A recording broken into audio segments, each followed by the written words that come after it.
Merci à tous pour votre présence aujourd'hui. J'ai vu qu'il y avait pas mal d'inscrits, donc je vois que c'est un sujet qui intéresse pas mal de monde, aussi bien des personnes travaillant dans l'industrie que dans les organismes de recherche publics. Du coup, c'est bien, ça nous fait une audience variée et on voit que le sujet touche différents publics. Du coup, je vais vous parler un peu aujourd'hui de la chimiométrie et du logiciel Chrome Compare Plus, ce qu'il permet de faire, quels sont les avantages, la façon dont il fonctionne, etc., ce qu'on peut faire avec. Avant ça, je vais dire un petit mot sur SRA pour ceux qui ne connaissent pas. Donc SRA, on est une société basée à proximité de Lyon. On existe depuis 35 ans et on travaille principalement sur les solutions à base de chromatographie en phase gazeuse, notamment avec Agilent, puisqu'on est revendeur à valeur ajoutée de Agilent. Et on travaille avec eux pour tout ce qui est GC et GCMS. Mais notre force aussi, c'est de développer des solutions sur mesure pour répondre aux besoins du client avec différentes gammes que l'on distribue, telles que les gammes Sepsolve, Marques, mais aussi CTC, donc les robots PAL que vous connaissez sûrement, et d'autres fournisseurs également. Voilà. Je vais démarrer la présentation à partir de maintenant. Je vais couper ma caméra et on se retrouve à la fin pour les questions.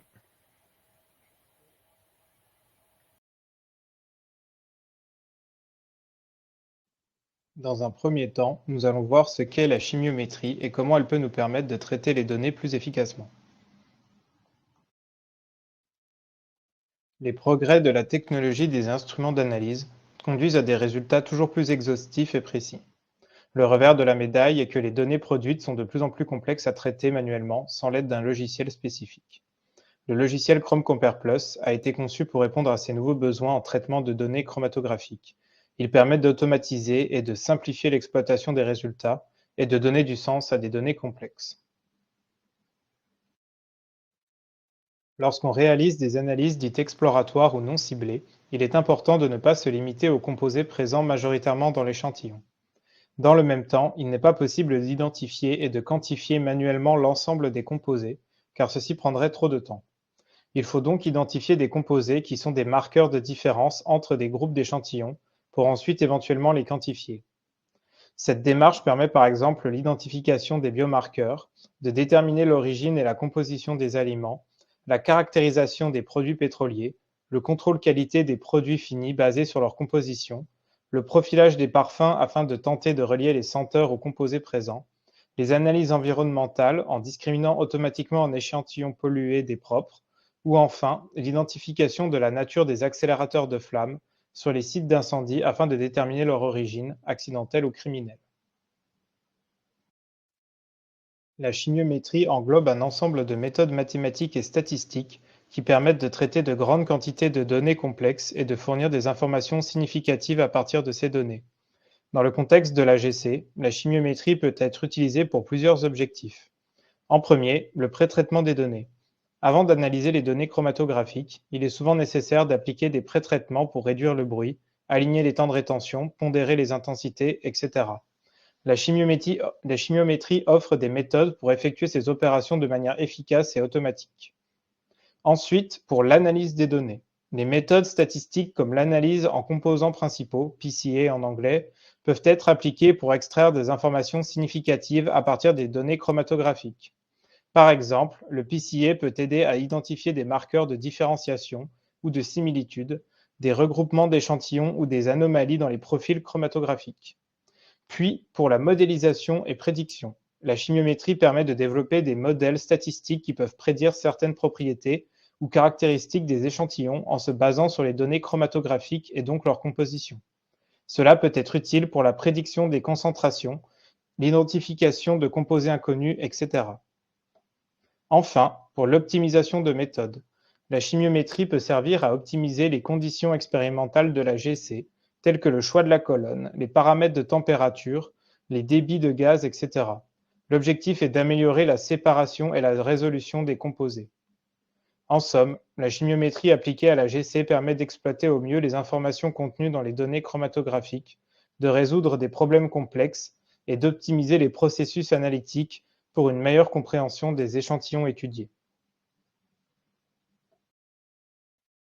Le logiciel Chrome Compare Plus est compatible avec un grand nombre de formats de fichiers et notamment avec ceux des principaux fabricants de GCMS, comme les dossiers en .d de Agilent, les .cdf et les .csv, etc. Chrome Compare Plus permet de centraliser l'analyse de toutes vos données, même dans le cas où vous disposez de systèmes de marques différentes au laboratoire afin par exemple, de standardiser vos processus. Il n'est ainsi pas nécessaire d'acquérir un logiciel de chimiométrie par type de système. Il n'est pas non plus nécessaire d'acquérir un nouveau logiciel dans le cas où l'on décide de changer de fournisseur de GCMS. La fonction alignement automatique permet de compenser automatiquement le décalage éventuel des temps de rétention au cours d'une séquence. Ceci est réalisé en sélectionnant un chromatogramme de référence et le logiciel va automatiquement aligner les autres chromatogrammes sur celui-ci, aussi bien pour les chromatogrammes 1D et 2D. Ceci est une fonction centrale du logiciel qui permet d'éliminer les faux positifs lors de la recherche de différences et qui permet également d'améliorer la qualité du traitement statistique des résultats. Chrome Compare Plus utilise l'ensemble de la donnée chromatographique. Aucun filtre n'est appliqué. De ce fait, l'ensemble du chromatogramme est utilisé, tous les temps de rétention et tous les canaux M sur Z. L'automatisation du processus de traitement des données réduit le risque d'erreur humaine et réduit le temps dédié au traitement des données, ce qui permet d'effectuer d'autres tâches à la place. Le logiciel permet en outre de standardiser vos processus de traitement des données, car il est compatible avec les données GC1D et GC2D, et comme nous l'avons vu, avec une grande variété de formats de fichiers. Le mode de fonctionnement du logiciel est le suivant. Les chromatogrammes sont alignés automatiquement afin de compenser un éventuel décalage des temps de rétention au cours de la séquence d'analyse. Ils sont ensuite découpés en petites sections, puis chaque canal M sur Z est comparé automatiquement au sein de chaque section pour chaque fichier de données. Les différences sont ensuite mises en avant sous forme de statistiques et identifiées grâce aux bibliothèques de spectres de masse comme la NIST. Nous allons maintenant parcourir rapidement les fonctions du logiciel, puis nous passerons à un exemple pratique. Voici la fenêtre d'accueil du logiciel. Celui-ci présente plusieurs modules que nous allons parcourir brièvement. Chrome Compare Plus correspond au module vert entouré ici. Le module en bleu permet d'ouvrir l'outil de traitement des chromatogrammes similaire à ce qu'il se fait dans n'importe quel logiciel de chromatographie. À l'aide de ce module, on peut donc traiter manuellement ou automatiquement à l'aide de méthodes préétablies des chromatogrammes 1D et 2D. On peut définir les paramètres d'intégration et d'identification, de visualisation du chromatogramme, et on peut identifier les substances présentes grâce aux bibliothèques comme la NIST. Le spectre de masse correspond au temps de rétention sélectionné et est affiché à droite. Cette fenêtre reprend l'ensemble des fonctions utiles d'un logiciel de chromatographie, telles que la soustraction du bruit de fond, l'extraction de traces d'ions, etc. Le module en noir, appelé séquenceur, permet d'établir des séquences d'acquisition ou de traitement de données. On peut voir ici un exemple de séquence de traitement de données. On charge les fichiers de données en double-cliquant dans la case correspondante et on associe la méthode de traitement. Il suffit ensuite de cliquer sur la flèche verte pour démarrer la séquence. On peut également voir l'historique des séquences traitées. Si on ouvre la méthode, voici la fenêtre qui apparaît. La méthode de traitement est basée sur un système de tuiles. Ici, elle est composée de 3 tuiles. La première tuile correspond au chargement du fichier avec le format associé, ici en .lsc. Dans le cas de GC2D, c'est également ici qu'on entre la période de modulation. La deuxième tuile réalise l'alignement des chromatogrammes. Ce processus étant automatique, il suffit simplement de sélectionner un fichier de référence pour l'alignement, et c'est tout. La troisième tuile correspond aux paramètres d'intégration. Pour pouvoir utiliser les données dans Chrome Compare Plus, il faut d'abord découper les chromatogrammes en petites portions. Pour cela, on utilise l'algorithme TileSum, on sélectionne Overall comme région et tous les filtres sont mis à 0. On peut également créer ici une méthode d'intégration des pics classiques avec différents algorithmes et filtres d'intensité. Passons maintenant au module Chrome Compare Plus.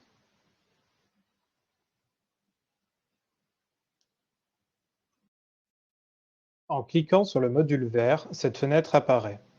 Elle liste l'ensemble des projets créés, ainsi que les modèles statistiques et les analyses réalisées dans ces projets. En cliquant sur l'icône en forme d'outil, on peut voir et modifier le contenu d'un projet. Ici, on voit la liste des échantillons ainsi que les labels qui leur sont attribués, comme leur catégorie et la masse pesée, ainsi que s'il s'agit d'un échantillon de référence ou inconnu.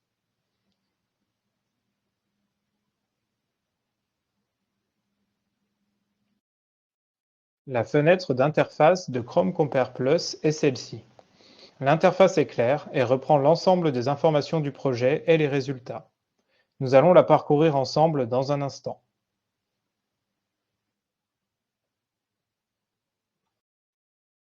Afin que cette présentation soit le plus concrète possible, nous allons maintenant voir un exemple directement avec le logiciel. Dans cet exemple, je vais vous montrer comment identifier l'origine d'un échantillon de miel inconnu basé sur sa composition chimique à l'aide d'un set d'échantillons de miel de référence.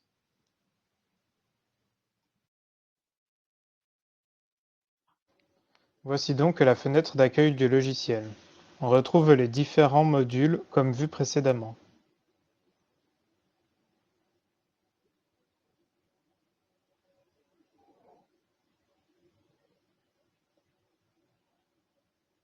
En ouvrant le module Chrome Compare Plus, nous avons la fenêtre regroupant la liste des projets. On peut sélectionner un projet, voir les détails ou le modifier en cliquant sur l'icône en forme d'outil. On peut également voir les sessions créées dans le projet, les modèles de prédiction associés et les analyses réalisées avec ce modèle.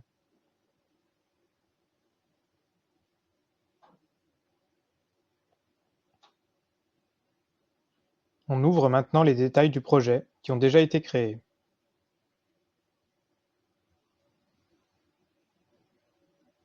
On peut voir la liste des échantillons avec leur type, connu ou inconnu, leur groupe, qui correspond à la catégorie de miel, et les masses pesées pour chaque échantillon qui serviront à normaliser l'intensité des composés. Dans l'onglet Labels, on peut voir et créer de nouveaux labels pour nos échantillons. On voit qu'ici que deux labels ont été créés, un pour le type de miel et un label numérique pour la masse pesée de chaque échantillon.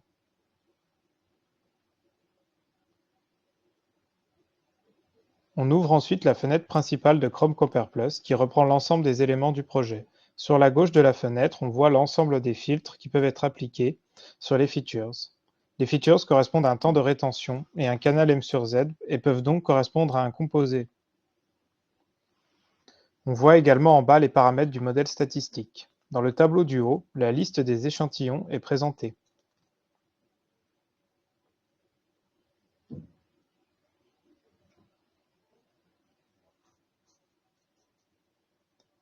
Le tableau du milieu regroupe l'ensemble des features identifiées dans tous les échantillons du projet. Le nombre total est indiqué, ici après filtrage il en reste 44. La fenêtre du bas reprend toutes les visualisations possibles dans différents onglets. Ici on voit le diagramme PCA en 3D avec les groupes d'échantillons bien séparés et les réplicas de chacun de ces groupes bien groupés entre eux.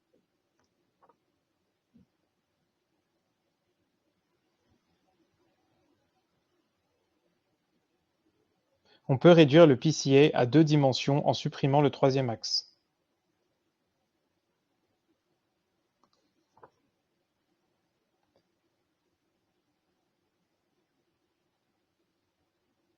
La deuxième visualisation proposée par le logiciel est la Volcanoplot. On sélectionne deux groupes d'échantillons à comparer et on voit quelles sont les features qui sont présentes en plus grande intensité dans le miel hobbyiste en bleu ou dans le miel de forêt en rouge. Si on en sélectionne une sur la Volcanoplot, on voit qu'elle est sélectionnée dans le tableau des features. Elle est identifiée par son numéro 337, le temps de rétention 6.217 et le canal M sur Z 43. Une autre feature est maintenant sélectionnée sur la Volcanoplot, qui compare les miels hobbyistes et Manuka. À l'aide de la visualisation Feature Summary, on peut voir qu'elle est présente dans le miel Manuka mais pas dans le hobbyiste.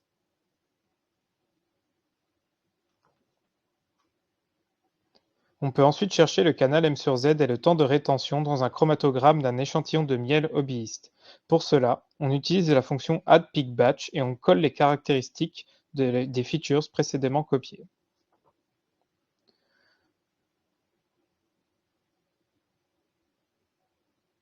On distingue à peine le pic du bruit de fond sur le chromatogramme et on retrouve bien l'ion au rapport M sur Z 95 identifié dans l'outil statistique. À l'aide d'un simple double-clic, une recherche dans la bibliothèque est lancée et les propositions de structure et les probabilités associées apparaissent à l'écran. En comparant un chromatogramme de miel Manuka ici en rouge et un de miel hobbyiste en noir, on voit qu'au temps de rétention 24 minutes, un pic est présent pour le Manuka mais absent pour le hobbyiste, comme dans le diagramme de l'étude statistique nous le montre. Et on retrouve bien l'ion à 95 identifié précédemment.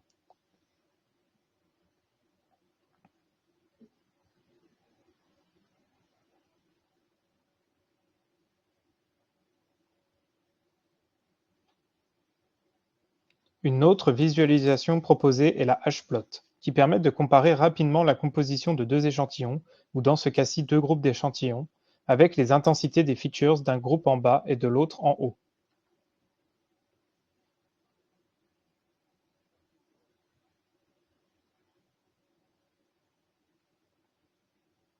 Dans l'onglet Feature Summary, on voit les intensités de la feature sélectionnée dans les différents échantillons.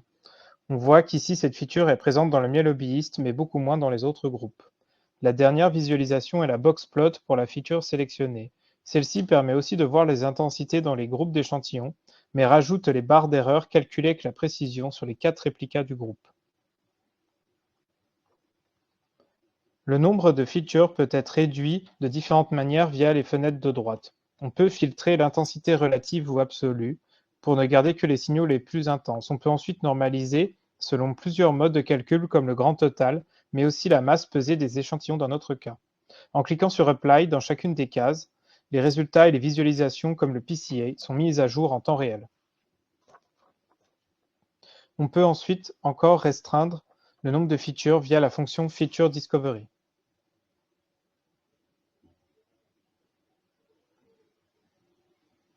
En activant la case Show Linked Features, l'ensemble des features présentes dans une section de chromatogramme sont inclus, ce qui a pour effet de passer de 30 features en absolu à 50 au total. On peut enfin créer un modèle statistique de prévision d'appartenance à un groupe en choisissant le nombre de features à considérer, l'algorithme et les paramètres du modèle. Ce modèle peut être sauvegardé pour être utilisé dans le futur.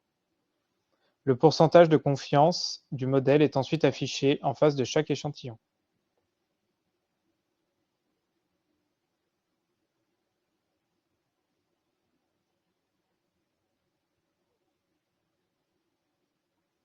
On peut ensuite ajouter des échantillons inconnus à l'étude à partir de plusieurs sources, soit directement à partir du projet, soit à partir d'un autre projet créé dans Chrome Compare Plus, soit à partir d'autres fichiers de données.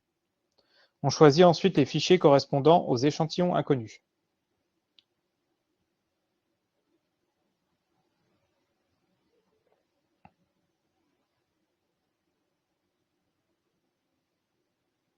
On voit que les échantillons inconnus ont été attribués automatiquement à un groupe grâce au modèle de prédiction avec une confiance de 87,7%. On peut voir la proximité des échantillons inconnus avec ceux de référence sur le diagramme PCA.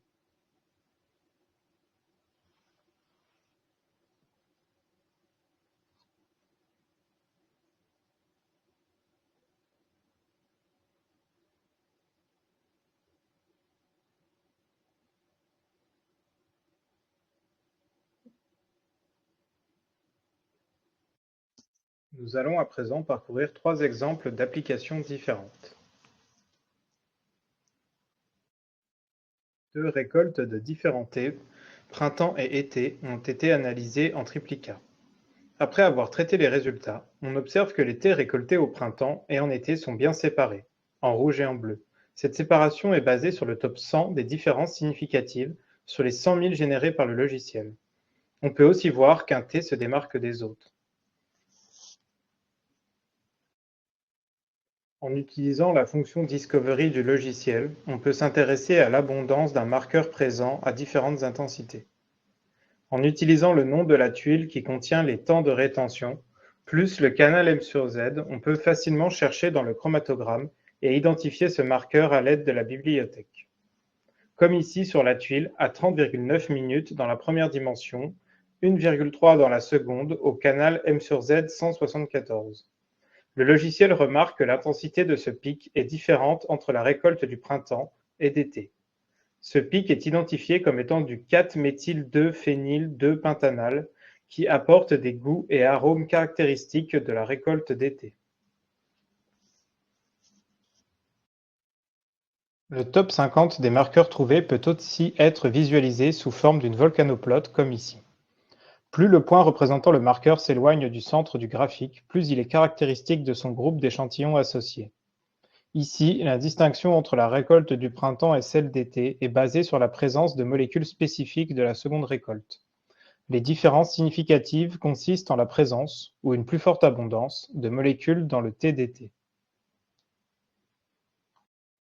Maintenant que l'on a vu les différences entre la qualité de la première récolte et de la deuxième récolte, nous allons nous intéresser aux différences dans une même catégorie de thé, de printemps, avec 5 thés noirs qui sont similaires et provenant de 5 plantations différentes. Ceci permet de tester la capacité du logiciel à identifier les différences entre les échantillons. Comme vous pouvez le voir sur ce diagramme PCA, on distingue clairement les 5 groupes de 3 réplicas correspondant aux 5 thés et la proximité des réplicas entre eux. Le thé A semble être le plus différent des 4 autres qui, eux, sont plus proches. Ici, nous avons 2 marqueurs qui diffèrent en intensité selon les plantations. Sur la gauche, le triméthylhexanol qui apporte un arôme d'herbe verte et qui est plus présent dans le thé A que dans les autres. Sur la droite, on a une lactone qui est plus présente dans le thé C et D et qui donne un arôme de type herbeux, sucré et de noix de coco. Grâce à la GC par GC TOF, combinée avec la chimiométrie, on peut facilement et surtout rapidement différencier l'origine d'une même catégorie de thé. On peut également comparer 2 échantillons l'un par rapport à l'autre, sans forcément réaliser de réplica. L'analyse sera moins robuste, mais elle pourra servir de première indication ou comme screening. Comme dans ce cas où l'on étudie 2 poudres de curry diluées dans de l'eau, puis analysées par GC-GC TOF-MS. Ici, les poudres de curry bon marché et onéreuses apparaissent similaires au premier abord. Mais il existe de grandes différences dans la liste d'ingrédients indiqués sur les emballages, et sans surprise, les ingrédients de qualité comme la cardamone et l'anis étoilé sont présents dans la poudre la plus onéreuse, mais pas dans l'autre. Un histogramme est généré pour les abondances des 20 molécules identifiées comme étant des marqueurs significatifs de différence. On observe une abondance plus importante pour la majorité des marqueurs dans la poudre la plus chère, en corrélation avec la liste des ingrédients présents dans celle-ci. D'autres molécules sont plus abondantes dans la version la moins chère, comme le paracrésol. Par exemple, l'estragol, montré ici, et son isomère l'anétol sont identifiés dans la poudre onéreuse mais pas dans la version moins chère. Ces composés sont connus pour être trouvés en grande quantité dans l'anis étoilé, un ingrédient clé de la version la plus onéreuse. À l'inverse, vous pouvez trouver des marqueurs de composition qui peuvent indiquer une qualité inférieure, comme ici ce composé soufré présent dans le top 20 et uniquement présent dans la poudre la moins chère, probablement dû à l'utilisation de moutarde. Dans ce troisième exemple, des données librement accessibles dans une publication de l'Université de Liège ont été utilisées afin de mettre en avant l'universalité du logiciel.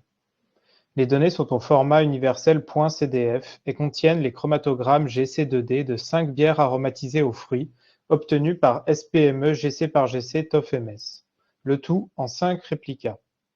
Les 4 premiers réplicas vont être utilisés pour la comparaison et le 5e comme échantillon inconnu pour tester la prédiction des classes. On obtient le diagramme PCA affiché ici, qui met en avant les 5 groupes bien séparés. On peut identifier les composants principaux du graphique, par exemple le composant principal 1 est l'1-hexanol et l'hexanal, et le composant principal 2 est l'éthylhexanoate. Après avoir identifié les marqueurs individuels de chaque type de bière, une méthode de retraitement ciblé et automatique peut être appliquée aux données. Cette méthode permettra d'identifier les marqueurs dans chaque chromatogramme et de quantifier leur abondance. Les cinquièmes réplicas de chaque groupe permettent de tester le modèle de prédiction établi à partir des 4 premiers. Ces échantillons sont introduits dans l'étude en tant qu'inconnus et apparaissent en gris sur le diagramme PCA. Une identification correcte est obtenue pour l'inconnu avec un indice de confiance élevé de 98,6%, car les groupes d'échantillons sont bien séparés les uns des autres. Passons maintenant à la conclusion de cette présentation. En conclusion, nous avons pu voir les différentes fonctionnalités de Chrome Compare Plus qui sont résumées ici. La création de modèles statistiques et des visualisations associées, l'alignement automatique des chromatogrammes, la prédiction d'appartenance d'un échantillon inconnu à un groupe, l'identification des différences de composition entre les groupes, la compatibilité avec différents formats de fichiers, le fait que le logiciel fonctionne aussi bien en GC1D et GC2D, une interface utilisateur adaptée aux chimistes et la création de rapports.